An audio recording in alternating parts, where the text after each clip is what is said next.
কোরবানি অত্যন্ত গুরুত্বপূর্ণ আমল, আপনারা জানেন। এই কোরবানিটা কোরবানির দিনের আমল আল্লাহর কাছে, আল্লাহর রাস্তায় পশুটা জবাই করা সকল আমলের থেকে, দুনিয়ার মধ্যে যত আমল আছে সমস্ত আমলের থেকে উত্তম কোরবানির দিনে আল্লাহর রাস্তায় কোরবানি করা। এই কোরবানি জানোয়ারের পশু, খুর, শিং সবগুলো দাঁড়ি পাল্লায় আল্লাহ রাখবেন, উঠাবেন নেকির পাল্লাতে, আমাদের নেকির পরিমাণকে খুব ওজন বাড়িয়ে দেওয়ার জন্যে। এবং প্রতিটি পশমের বিনিময়ে আল্লাহ তাআলা নেকি দান করবেন। একটা গরুর মধ্যে কতগুলো পশম থাকে, একটা ছাগলে কতগুলো পশম থাকে, আমরা গণে শেষ করতে পারবো? তো এরকম ফজিলতের কাজ মিস করা ঠিক নয়। আমরা সবাই কোরবানি দেওয়ার চেষ্টা করি। কোরবানি দেওয়া উপলক্ষে কার উপরে ওয়াজিব হয়? যিনি সাহেবে নিসাব হয়ে যান, 1 বছর তার কাছে সাহেবে নিসাব থাকা শর্ত নয়। যখন কোরবানির ঈদের সময়, ওই সময় সাহেবে নিসাব হয়ে গেল, কোরবানি দেওয়া উচিত। এটাই হলো হানাফি মাযহাবের ফতোয়া। যে কয়জন যার যার নিজের ইনকাম করার পরে কিছু টাকা পয়সা আছে, 200, 300, 400, 500 পাউন্ড যদি ব্যাংকে অ্যাকাউন্ট থাকে, হানাফি মাযহাবের ফতোয়া অনুযায়ী তার উপরে কোরবানি ওয়াজিব হয়ে যায়। যদিও অন্যান্য মাযহাবের লোকেরা বলেছে যে একজনে কোরবানি করলেই, যিনি মেইন ইনকাম করেন, বাকিরা না করলেও চলবে। কিন্তু যাদের যাদের একাধিক করার সুযোগ আছে, ছেলে বাপের সবারই কিছু ইনকাম আছে এবং কিছু সেভিংস আছে, সবাই আসলে কোরবানি করা ভালো। তো কারণ এই এক একটা জানোয়ারের কতগুলো পশম পরিমাণ নেকি হবে, তো একটা কোরবানি করলে কতগুলো নেকি হবে, আর 3টা করলে কতগুলো হবে? অনেক বেশি হবে নিশ্চয়ই। এরপরে কোরবানির ব্যাপারে আমরা বলি যে একটা এই দেশে দেন, একটা বাংলাদেশে দেন। কারণ হলো যে বাংলাদেশে গরিব মিসকিন আত্মীয় স্বজন কিছু আছে, আপনার কোরবানির অপেক্ষা করে, সেখানে দিয়ে দেন, একটা খুবই সওয়াব হবে।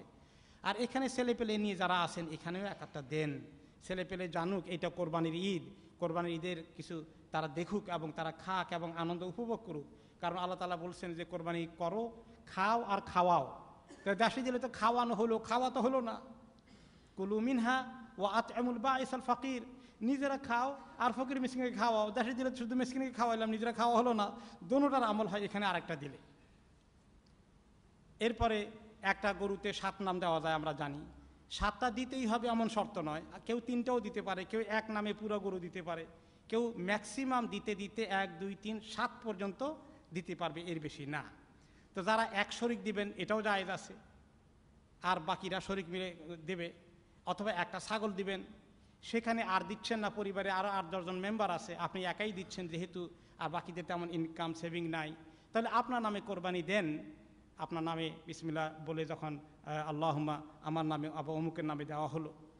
কিন্তু বাকি আপনি নিয়ত করতে পারেন যে আল্লাহ, পরিবারের সবাইকে আমি সওয়াবের মধ্যে শামিল করতে পারি, শামিল করতে চাই, এটা জায়েজ আছে। এরপরে আসে আমাদের অনেকেই কোন কোন কিতাবে বইতেও লেখা আছে যে একটা নাম বোধহয় রাসূলুল্লাহ সাল্লাল্লাহু আলাইহি ওয়াসাল্লাম দেওয়া লাগে, এটা একটা শর্ত বানাই ফেলছে। এরকম কোনো শর্ত কোরআন হাদিসে নাই। একটা হাদিস যেটা অনেকেই কোনো কোনো সময় টেলিভিশনে কিতাবপত্র হাতে করে নিয়ে পড়ে, বলে, চ্যালেঞ্জ করে আছে যে আলী রাদিয়াল্লাহু তাআলা আনহু তিনি এই কাজ করেছেন, তিনি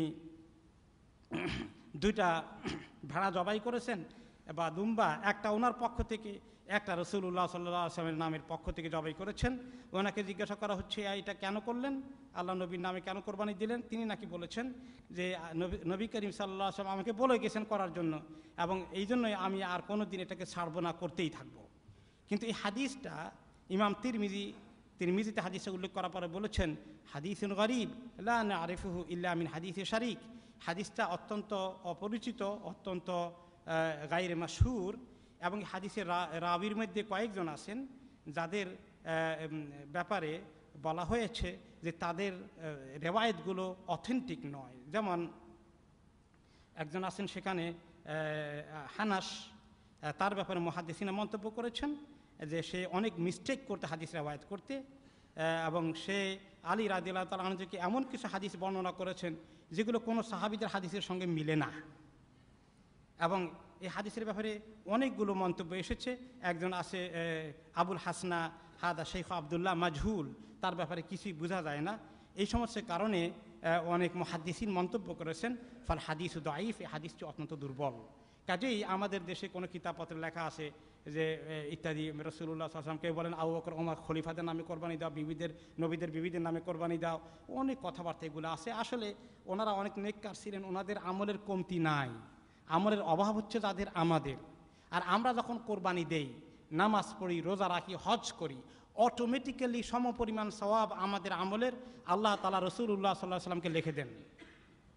আমরা যত আমল করি অটোমেটিক্যালি ওনার খাতায় সমপরিমাণ জমা হয়ে যায়, কারণ ওনার তরিকায় আল্লাহ তাআলা আমাদেরকে দিন শিখিয়েছেন, দিনের দাওয়াত এসেছে, দিনকে আমরা পেয়েছি। কাজে ওনার জন্য হজ করা, উমরা করা, কোরবানি করা, এগুলো আসলে কোনো অথেন্টিক অপিনিয়নে পাওয়া যায় না।